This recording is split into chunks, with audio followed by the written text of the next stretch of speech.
ಸ್ಪರ್ಧಾರ್ಥಿಗಳಿಗೆ ಆತ್ಮೀಯ ಸ್ವಾಗತ. 1ನೇ ಕ್ವಶನ್ನು, ಅಲ್ಲಮ ಪ್ರಭುವಿನಿಂದ ಮಹಾಜ್ಞಾನಿ ಎನಿಸಿಕೊಂಡು ಜ್ಞಾನ ನೀಡಿ ಎಂದು ಪ್ರಶಂಸೆಗೆ ಪಾತ್ರರಾದವರು ಯಾರು? ಅದು ಜ್ಞಾನನಿಧಿ ಆಗಬೇಕು, ಚನ್ನಬಸವಣ್ಣನವರು.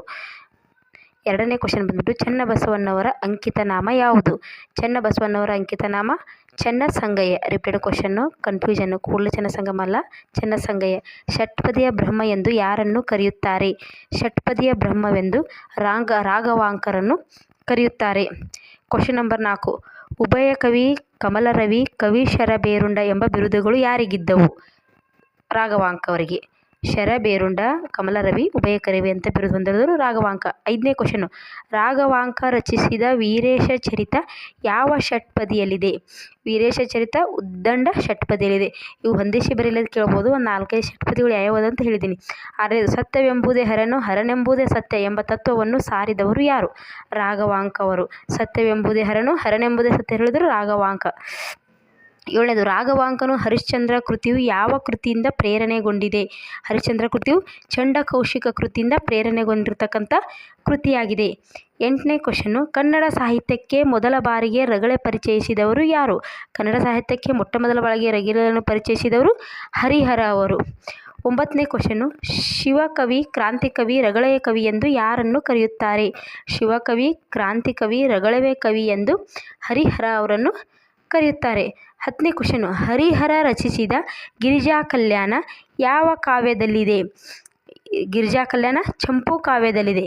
ಯಾವ ಕಾವ್ಯದಲ್ಲಿದೆ ಅಂದರೆ ಚಂಪೂ ಕಾವ್ಯ. 11ನೇ ಕ್ವಶನ್ನು, ಕರ್ನಾಟಕ ಭಾರತ ಕಥಾಮಂಜರಿ ಮತ್ತು ಭಾಮಿನಿ ಷಟ್ಪದಿ ಕಾವ್ಯವನ್ನು ರಚಿಸಿದವರು ಯಾರು? ಕರ್ನಾಟಕ ಭಾರತ ಕಥಾಮಂಜರಿ, ಭಾಮಿನಿ ಷಟ್ಪದಿ ರಚಿಸಿದವರು ಕುಮಾರವ್ಯಾಸ. 12ನೇ ಕ್ವಶನ್ನು, ರೂಪಕ ಸಾಮ್ರಾಜ್ಯದ ಚಕ್ರವರ್ತಿ ಎಂದು ಯಾರನ್ನು ಕರೆಯುತ್ತಾರೆ? ಕುಮಾರವ್ಯಾಸರನ್ನು. ರೂಪಕ ಸಾಮ್ರಾಜ್ಯದ ಚಕ್ರವರ್ತಿ ಎಂದು ಕುಮಾರವ್ಯಾಸರನ್ನು ಕರೆಯುತ್ತಾರೆ.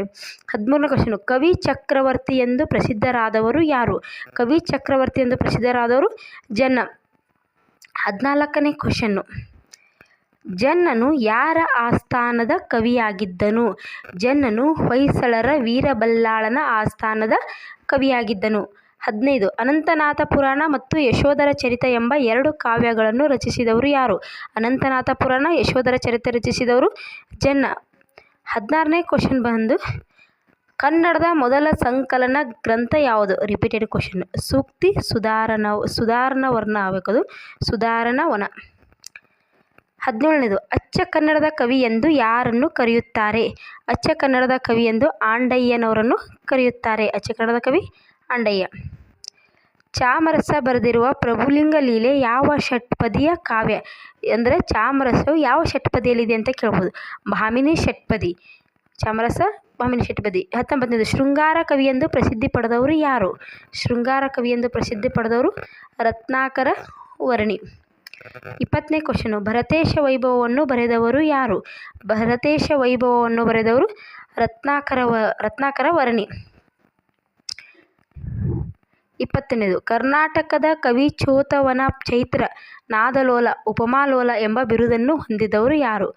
ನೋಡಿ, ಕರ್ನಾಟಕ ಕವಿ ಚೋತವನ, ಚೈತ್ರ, ನಾದಲೋಲ, ಉಪಮಾಲೋಲ ಹೊಂದಿದವರು ಲಕ್ಷ್ಮೀಶ. ಲಕ್ಷ್ಮೀನಾರಾಯಣ ಇದು ಯಾರ ಅಂಕಿತನಾಮ? ಲಕ್ಷ್ಮೀನಾರಾಯಣ ಇದು ಲಕ್ಷ್ಮೀಶವರ ಅಂಕಿತನಾಮ. 23ನೇ ಕ್ವಶನು, ಜೈಮಿನಿ ಭಾರತ ಇದು ಯಾವ ಷಟ್ಪದಿಯಲ್ಲಿದೆ? ವಾರ್ಧಕ ಷಟ್ಪದಿ. ಜೈಮಿನಿ ಭಾರತ ವಾರ್ಧಕ ಷಟ್ಪದಿ. ಜಗನ್ನಾಥ ವಿಜಯ ಎಂಬ ಗ್ರಂಥವನ್ನು ಬರೆದವರು ಯಾರು? ಜಗನ್ನಾಥ ವಿಜಯ ಎಂಬ ಗ್ರಂಥವನ್ನು ಬರೆದವರು ರುದ್ರಭಟ್ಟ. 25ನೇ ಕ್ವಶನ್ನು, ಮೊಟ್ಟ ಮೊದಲು ಹರಿದಾಸ ಕೀರ್ತನೆ ರಚನೆ ಮಾಡಿದವರು ಯಾರು?